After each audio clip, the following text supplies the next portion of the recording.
Assalamualaikum warahmatullahi wabarakatuh.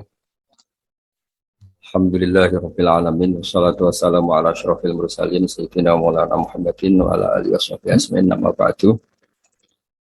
Yang kita hormati bersama, yang sangat saya hormati Profesor Al-Habib Abdul bin Muhammad Baharun selaku Rektor Universitas Al-Ahqaf Yaman.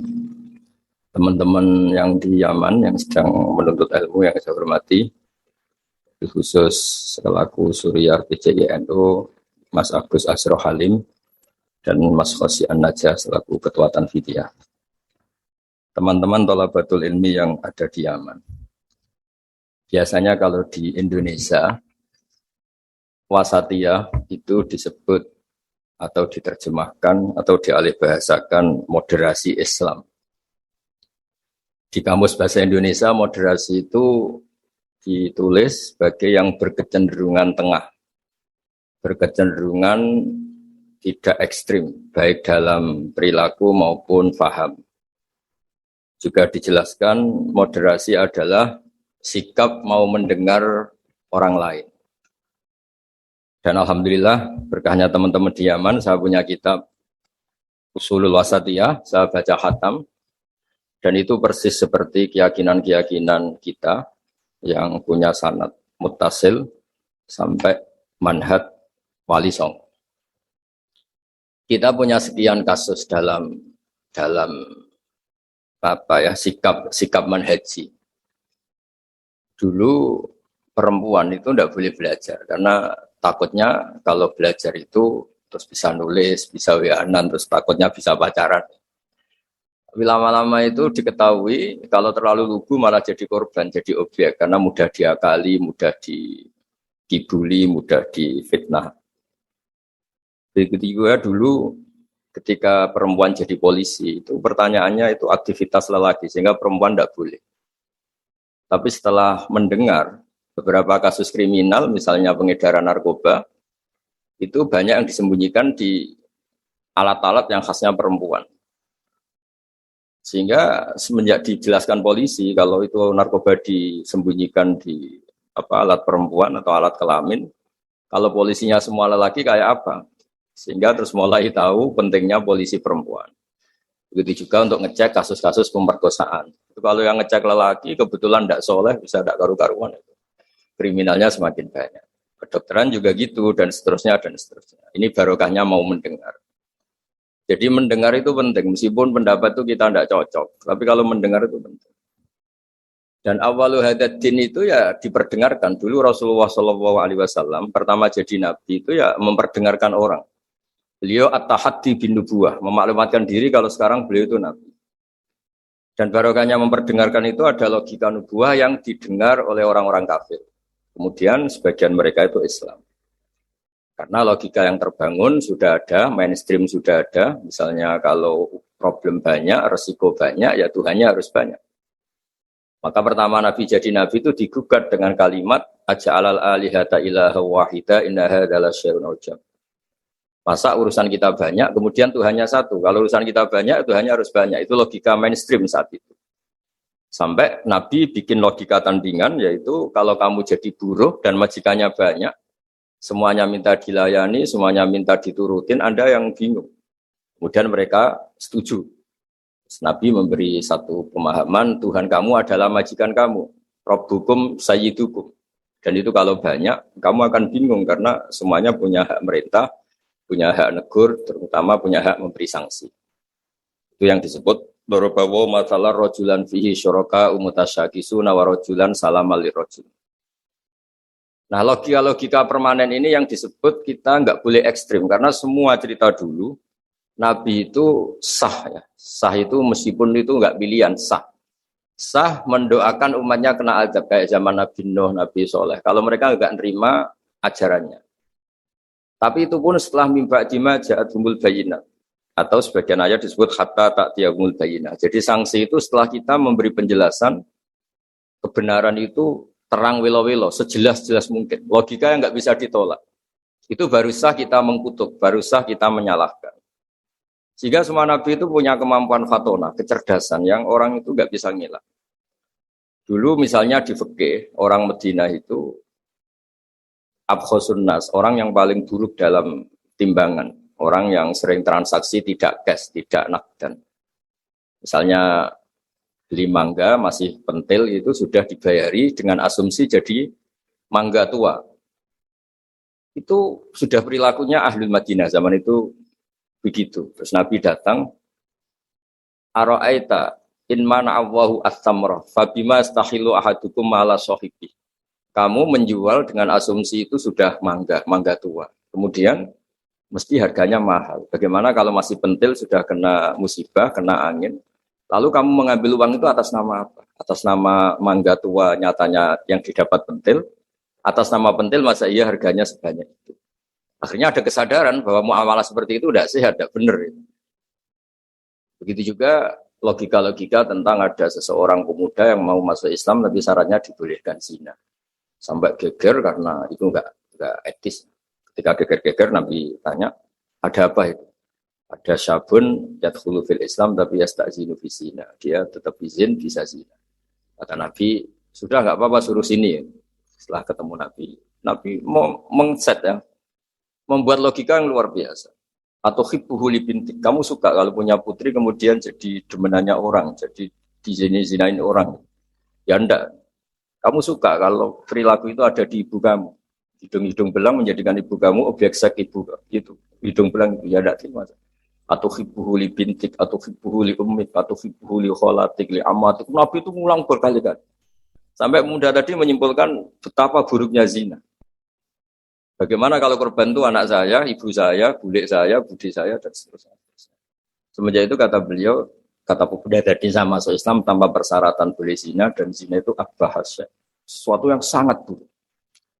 Nah ini yang harus dilatih terus oleh sikap-sikap yang nyuwun sewu bisa disebut ekstrim. Karena harusnya logika-logika Islam itu dipahami secara baik. Sehingga beberapa kali larangan-larangan manhiyat juga Allah menyebut innahu kana fahsyata wa matta wa sa'a sabila.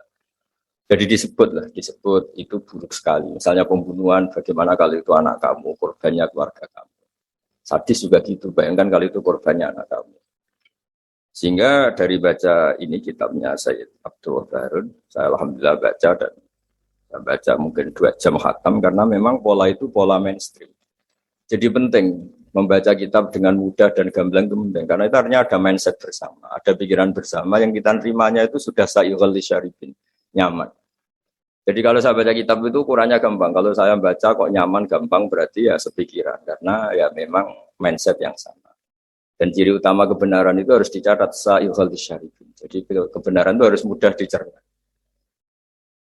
Caranya gimana ya? Tadi saya ulang lagi, kita harus mau mendengar. Jadi beberapa pemahaman yang keliru dulu misalnya tidak ada penyakit menular. Kemudian ada orang Arabi yang mencoba unta yang waras dijejerkan yang kudisen. Yang ternyata yang waras jadi kudisen. Sehingga mereka protes, ya Rasulullah kata engkau la adwa walatiyarota. Tidak ada penyakit menular. Ini unta sembuh, unta sehat. Kena unta kudikan ternyata ikut kudikan. Lalu sama Nabi dibenarkan paman adal awala. Lalu yang nulari yang pertama siapa? Itu asli ya Rasulullah dari Allah. Nah, ternyata pemahaman tadi dikira penyakit nggak boleh menular, itu dicoba yang sakit dijajarkan yang sehat. Tapi Nabi membenarkan, maksud saya awal penyakit itu dari siapa? Tentu dari kehendak Allah Subhanahu wa taala. Nah, di sini ya, akhirnya ada logika bersama bahwa untuk menghadapi sesuatu itu pentingnya mendengar. Kemudian yang terakhir, dan saya mohon nanti diskusinya tentang kitab ini, al-ghulu wa takfir. Di mana-mana itu yang namanya nabi itu ya orang kafir dijadikan sebagai muslim. Orang baik juga gitu. Di mana-mana orang baik minyak yang fasik jadi soleh. Yang soleh bodoh menjadi soleh pinter. Yang setengah pinter menjadi pinter banget. Syukur-syukur jadi wali. Nah logika-logika itu harus permanen. Di mana-mana ya inginnya kita itu ya yang enggak baik jadikan baik. Ini bukan kebalik, yang sudah baik dikafirkan, yang sudah anggota dikeluarkan. Itu aja secara organisasi masalah kan. Jadi takfir itu sebenarnya enggak usah dalil sudah jelas. Masa yang sudah masuk dikeluarin. Oh yang di luar saja difasilitasi kulil ladzina kafaru iyantahu yufar lahum ma qad salam. Kalau kamu mau masuk Islam, fasilitasnya itu yufar lahum ma qad salam. Masalah-masalah kamu, dosa-dosa kamu akan diampuni. Jadi tahu-tahu orang yang min ahli la ilaha illallah karena kesalahan tertentu, entah pegang patok kuburan, entah apalah peringatan sesajen langsung dikafirkan. Ini kan jadi aneh. Padahal acaranya tahlilan. Menjadi aneh karena satu kalimat sing dakhala bihal kafiru al-islam. Satu kalimat yang menjadikan orang kafir menjadi Islam. Kemudian dengan kalimat yang sama orang Islam hanya menjadi kafir hanya karena pegang patok kuburan atau karena acara-acara tahlilan yang dia khurafat. Ini kan jadi aneh dengan kalimat yang sama, yang satu berstatus mengislamkan, yang satu berstatus mengkafirkan. Nah, sering mendengar gini insya Allah menjadi luar biasa. Masyhur itu dicerita di Bukhari, dan saya senang cerita itu ada orang syaribul khamri. Mulai dulu memang muhibbinnya Kiai itu macam-macam. Dia itu syaribul khamri, tapi kalau nggak di masjid nggak senang. Dia sukanya di dekat-dekat masjid karena dia nggak mau jauh dari tempat orang soleh. Sehingga ketika dikhat oleh Nabi karena keseringan minum sampai wakana yulaqabu khimaron di Bukhari disebut orang itu panggilannya khimar. Tapi ketika sahabat mulai melaknati dia, kata Nabi la tal'anu fa innahu yuhibbu wa rasulah. Kamu jangan melaknati pemuda itu, bagaimanapun dia senang Allah dan Rasul. Itu di bab tobat, di beberapa bab di kitab Ihya dijelaskan, sama masih ingat kalimatnya. Falam yukhrijhu bil ma'siyah anil mahabbah. Nabi tidak mengeluarkan orang itu dengan salahnya dia syurbul khamri, tidak dikeluarkan dari status mahabbah. Falam yukhrijhu bil ma'siyah anil mahabbah.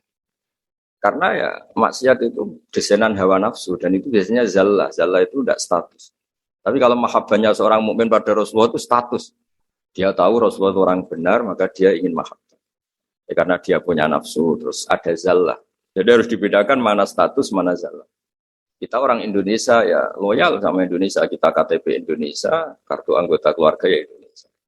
Tapi jangan juga kalau zallah langsung tidak menjadi warga Indonesia. Kalau ada sanksi ya sanksi aja, tapi jangan sanksi tidak berstatus Indonesia. Sama mukmin juga gitu. Kalau salah ya salah saja. Tapi jangan terus berstatus tidak apa mukmin dan seterusnya. Nah, saya mohon logika-logika ini permanen. Kemudian kita punya hujah riwayah, punya hujah sanad yang ditulis Habib Abdul Bahri.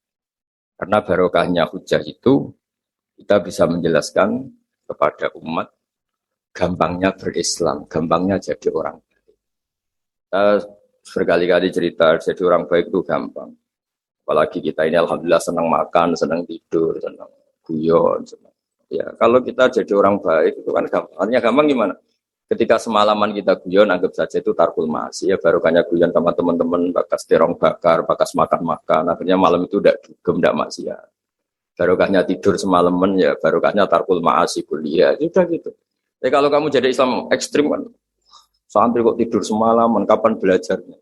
Harusnya tertanya dibalik. Alhamdulillah tidur semalaman. Kapan kamu bisa maksiat kalau tidur terus ya? Baru kan tidur terus, nggak ada waktu maksiat. Jadi kaidah-kaidah yang kita pelajari zaman ngaji itu, bahwa yang dikatakan taat itu apa? Imtitsalul awamir wa istinabun nawahi. Ya sudah. Barokahnya tidur itu istinabun nawahi, nawahi kuliah bahkan karena tidur tadi. Nah, barokahnya cara pandang yang mudah, sederhana. Itsmamin mubakhin illa wa tahaqqaqu bihi tarku haramim. Fa'il zamu minas sukun tarkul qatli wa minas sukut tarkul qadhaf. Itu ada di kitab Lughul Usul. Orang itu kalau melakukan mubah, pasti saat melakukan mubah itu ada tarkul haram. Tarkul haram mimma, akan meninggalkan haram apa saja.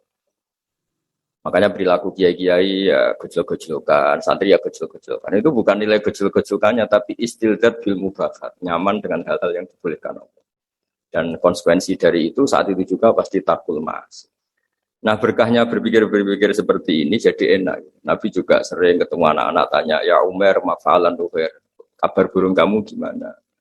Hal-hal seperti itu bercengkrama tapi menjadi suasana itu nyaman. Tapi ketika ditanya, ayu islami khairun ya Rasulullah, itamu ta'am. Islam itu soal mangan-mangan, asik gitu ya sudah. Islam itu tabassum, Islam itu tolqatu wajhin, ceria. Jadi dengan tahu kalau itu semuanya adalah tuntunan Islam. Kan termasuk wafi putih hadikum sodako Islam itu ya kumpul sama istri. Ya sudah, itu kan hal-hal keseharian yang dibutuhkan manusia dan oleh Islam dilegalkan, didukung dan saat yang bersamaan dijamin ada ridha Allah karena di situ ada tarkul ma'asi, ada tarkul munkar. Halo. Ya, saya kira demikian, mungkin antum alamu tentang naskah-naskah beliau. Saya hanya tausiah ya, hanya memberi dasar bahwa ini sudah benar, naskah-naskah ini saya belajar khatam alhamdulillah. Dan saya tidak ada yang janggal sama sekali karena tadi ciri utama kebenaran itu labanan khalisan sa'iqal syarif. Assalamualaikum warahmatullahi wabarakatuh. Waalaikumsalam warahmatullahi wabarakatuh. Syukron, kasiron. Jazakumullahu khairan jaza kepada Gus Daha yang sudah menjelaskan secara jelas tentang eh,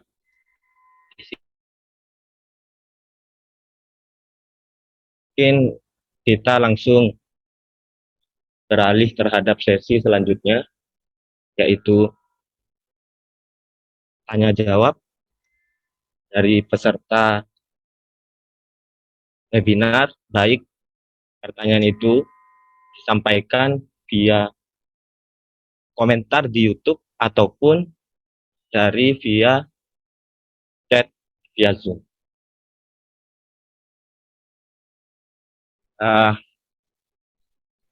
Ini ada beberapa pertanyaan yang masuk kepada link kami. Yang pertama itu dari saudara Upi Ikhtar tentang Syekh. Beliau pengen bertanya tentang trik Rasulullah dalam menghadapi orang yang hulu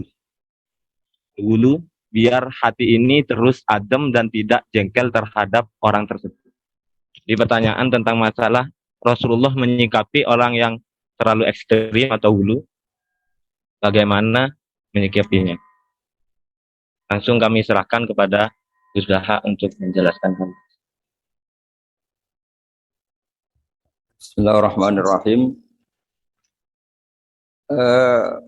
Itu banyak sekali ya cerita-cerita orang yang cara berpikir ekstrim ya, baik cara mendidik istri. Contoh paling gampang yang dalam keseharian perilaku sosial itu misalnya tentang perempuan, tentang istri. Kata Nabi, perempuan itu didesain atau diciptakan dari mintilain akwat, dari iga yang bengkok. Jadi kalau kamu memaksakan langsung lurus pasti patah. Dan kalau kamu biarkan tetap bengkok. Dari situ aja sudah kelihatan Nabi itu ingin satu asumsi bahwa jangan paksakan suatu itu langsung lurus karena desainnya sudah indilain akwat. Sama seperti manusia, desainnya sudah al-insan mahalul khotok wan nisan. Kemudian Anda memaksa harus benar, itu kan jadi aneh. Wong mahalul khotok kok kamu paksa benar. Begitu seterusnya. Jadi pentingnya baca, pentingnya. Begitu juga tentang Nabi Adam. Pertama yang dikenalkan kita tentang Nabi Adam ya, beliau secara lahir diusir dari surga karena kesalahan. Meskipun ada jawaban-jawaban tentang mimbabi hasanatil abrar sayyatul muqarrabin. Itu kan terus menjadikan orang itu begitu nyaman. Saya punya cerita ada seorang guru dulu zaman Mbah Zubair ngaji di Sarang, terus pulang ke Hajen. Dia merasa belum pinter, beliau merasa belum pinter, nggak berani ngajar takut salah. Itu sama mas saya kajian disebut takut salah itu keangkuhan. Kamu tidak nabi kok takut salah, biasa aja kan. Jadi barokahnya pemakluman terhadap fitrah-fitrah keterbatasan kayak al-insan maharul khotok wan nisa. Ada keterbatasan manusiawi ini yang menjadikan kita dilatih untuk tidak ekstrim. Terus kedua, kata Nabi, bayangkan kalau itu keluarga kamu, itu anak kamu. Mungkin kalau kita dimaki-maki orang atau disalah-salahin orang kita jengkel. Bayangkan kalau itu anak kita. Bayangkan kalau itu keluarga kita. Masyhur itu di versi kitab Hikam, Syarhul Hikam itu. Di antara kenapa Nabi Ibrahim disuruh menyembelih anaknya. Ini versi Syarhul Hikam. Di awal juz 2, saya beri penjelasan awal juz 2. Itu di situ dijelaskan. Jadi Nabi Ibrahim mengertikan diangkat ke alam malakut, kemudian sama Allah ditanya, gimana dengan orang-orang yang maksiat di bumi saya? Kata Nabi Ibrahim, ya kira-kira ahlikum ya Allah, karena innahum, mereka makan rezeki engkau, akalu rizkoka, kemudian asauka, mereka mendurhakai kamu. Engkau ya Allah, asauka mendurhakai engkau. Sampai ada contoh maksiat yang macam-macam. Dan Allah langsung nurut. Ini suatu saat Allah minta supaya Nabi Ibrahim menyembelih anaknya. Nabi Ibrahim menjawab, innahu samratu fuadi, tubuh hati saya bagaimana saya sembelih. Kata Allah, kamu dulu apa Anda ingat ketika di alam malakut usul begini-begini saya turutin. Dan sekarang saya usul kamu nyembelih anak kamu gak terima, alasan kamu itu anak kamu. Itu yang kamu usulin saya bunuh, itu hamba saya yang menciptakan saya, dan saya arham bi ibadi, saya itu sangat sayang. Enak saja kamu usul bunuh-bunuh gitu. Semenjak itu Nabi Ibrahim jadi Allah, jadi halim munib gitu. Ya sama seperti itu. Kalau kamu jadi keamanan pondok itu nasir orang seneng. Coba kalau yang nakal itu punya Mbak Yu cantik yang kamu bidik Mbak Yunya itu berat betul itu mau nasir itu karena kamu punya kepentingan. Makanya saya sering guyon kalau ada pembantu mecahkan piring kok dimarahin pasti tidak cantik. Karena marahin orang cantik itu susah. Karena ya, artinya ya orang itu banyak kepentingan. Kalau ada orang nyulayani janji kok kamu marah karena orang itu tidak punya jasa. Coba kalau orang itu ngutangi kamu 1 miliar, terus dia nyulayani janji. Terus kamu tidak bisa marah, nggak ditagih sudah seneng. Jadi sebetulnya kita marah itu bukan murni karena kesalahan orang. Kebetulan yang salah itu tidak orang yang berjasa sama kita, orang yang kita tidak punya harapan. Dianggap orang nggak penting. Coba kalau yang salah itu perempuan cantik yang kamu seneng. Atau orang yang bisa melantarkan kamu ke tempat pekerjaan, yang bisa mengasih status kamu. Buat salah kayak apa, tanpa dia minta maaf sudah kamu maafkan. Nah seperti ini tuh melatih kita untuk tidak hulu, tidak ekstrim. Karena ternyata ekstrim kita ini berdasar nyon sewu nafsu juga. Kamu bisa marah sama orang yang ngutangin kamu. Marah sama orang yang kira-kira itu adiknya kamu lamar. Kalau santri sudah tua-tua itu mungkin ngelamar buliknya. Mungkin kalau sudah. Nah, itu kan kelihatan. Makanya kita dilatih ada idzamun minnah ya. Perasaan bahwa orang lain itu berjasa ke kita. Supaya merasa utang jasa lah sama banyak pihak. Nah, kalau jalan-jalan di daerah-daerah kemudian ada masjid, itu sadar Islam yang ngurusi tidak hanya saya, di mana-mana ya ada Islam dan itu pengurusnya ada kita. Kamu jalan-jalan di mana-mana kita yang keluaran pondok-pondok besar, mungkin melakukan Islam ya ngajak di pondok, di madrasah. Tapi yang pedalaman sana mungkin hanya seorang mudin, bahkan seorang PNS. Makanya Mbah Mun sering pesan suatu saat yang membawa Islam kemana-mana itu PNS. Karena PNS, barokahnya dia muslim, dia di daerah tertinggal pun sama negara difasilitasi ada masjid, ada musola. Karena departemen-departemen di Indonesia pasti disediain fasilitas musola atau masjid. Barokahnya itu Islam menyebar di mana-mana. Karena konsekuensi dari pegawainya yang muslim sama negara dibikinkan masjid. Dan barokahnya yang bikin negara semuanya tertata rapi langsung jadi. Coba kalau kita yang ke desa-desa tertinggal, kita sendiri miskin, mau cari sumbangan juga sama orang yang belum peduli sama Islam. Jadi kalau Anda dokter misalnya masuk ke pedalaman Irian karena Anda dokter muslim sama negara difasilitasi ada musola, ada masjid. Dan karena Anda tugas negara dilindungi keamanannya di macam-macam. Makanya kata Mbak Mun, kamu harus tahu hak suatu saat yang menyebarkan Islam itu ya PNS. Ya tentu santri pastilah, santri kiai pasti. Tapi juga kita nyadari di beberapa negara non muslim ada masjid besar ya bawaannya kedutaan karena kedutaannya muslim. Kedutaan kita muslim, barokahnya itu dibikinkan masjid. Itu juga mahasiswa-mahasiswa akhirnya ikut punya masjid di beberapa negara Eropa, di Amerika Latin, itu barokahnya ada kedutaan muslim, misalnya Indonesia atau Arab Saudi, terus diberi fasilitas agama, dan seterusnya. Dari cara mengakui orang lain itu terus berpikir ekstrim, tidak, ternyata yang kontribusi pada Islam itu banyak, yang menyebarkan Islam ke dunia itu banyak. Barokahnya itu kita tidak mudah menyalahkan orang lain, tidak merasa paling mengawal Islam, tidak merasa paling berjasa. Ya saya kira demikian. Ya masih sekali lagi ya sudah cukup ini, sudah pinter kok tanya.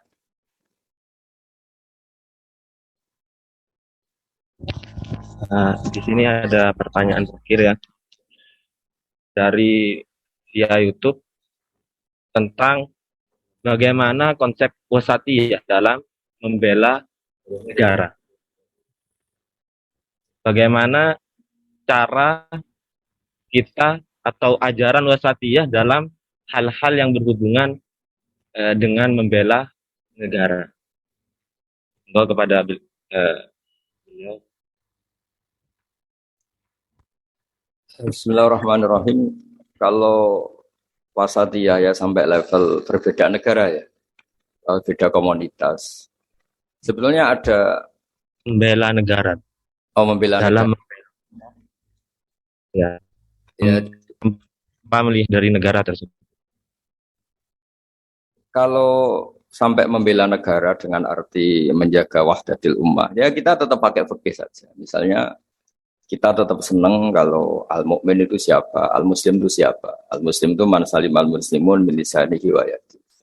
Orang Islam itu orang yang orang lain itu tidak mendapat kesulitan karena perilaku dia ya, baik perilaku lisan maupun perilaku min lisanihi wa yadihi. Jadi kita dukung stabilitas negara. Kalau negara ini kacau juga orang Islam dari pekerjaan susah. Kalau negara stabil kan tidak yaktulu ba'duhum ba'da, tidak saling bunuh, tidak saling apa. Tapi kalau barokahnya kita dukung negara dengan makna stabilitas terjaga kan, yang orang-orang miskin bisa kerja di pabrik, guru-guru bisa ngaji, orang Islam bisa sholat nyaman.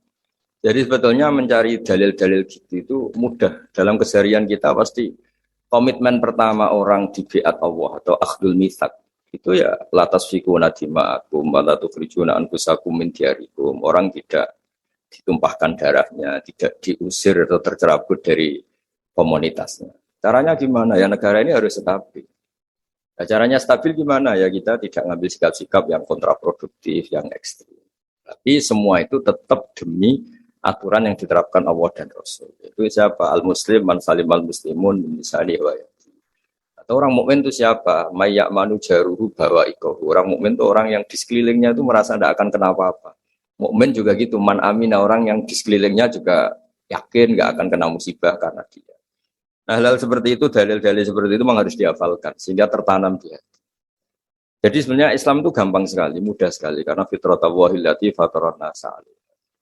Saya lama sekali hidup di Jogja, ya sering ketemu pakar-pakar di Jakarta. Itu mereka berpikir jelimet kayak apa? Asal itu maslahat, pasti padanan itu dalam Islam itu ada. Karena Islam ini sudah sempurna, al-yawma akmaltu lakum dinakum.